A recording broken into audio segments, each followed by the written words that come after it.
అభిషేక్ శర్మ ఈ రోజు మ్యాచ్ లో 135 రన్స్, అందులో 7 4s 13 6s.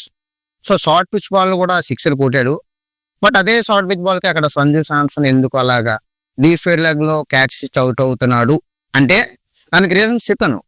సో ఇప్పుడు Abhishek Sharma versus Sanju Samson short pitch balls అనమాట ఎలా ఉంటది అంటే, సో ఇప్పుడు అభిషేక్ శర్మ చూసుకుంటే బేభత్సమైన బ్యాట్ స్వింగ్ ఉంటది, మనకు అక్కడ సంజు శాంసన్ కి ఏమో అంత బ్యాట్ స్వింగ్ ఉండదు. సో ఇదొక డిఫరెన్స్ అయితే పడుతుంది షార్ట్ పిచ్ బాల్ ని ఫేస్ చేయడంలో. దాంతోపాటు Abhishek Sharma ball to A contact excellent గా ఉంటుంది. కానీ మన సంజు శాంసన్ చూసుకుంటే అభిషేక్ శర్మ అంత బెటర్ గా అయితే ఉండదు ball to A contact.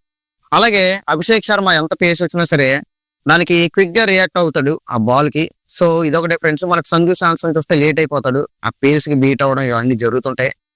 So ఇలాంటి రీజన్స్ వల్ల మనకు చూసుకుంటే సంజు శాంసన్ కి ఇంకా అక్కడ అభిషేక్ శర్మకి డిఫరెన్స్ అనమాట ఇది షార్ట్ పిచ్ బాల్ ని ఫేస్ చేయడంలో. సో ఇది ఈ రోజు మ్యాచ్ గురించి ఫుల్ రివ్యూ అయితే ఫుల్ వీడియో చేశాను. సో మీరు కావాలంటే అది కిందన వీడియో క్లిక్ చేసి చూసుకోవచ్చు.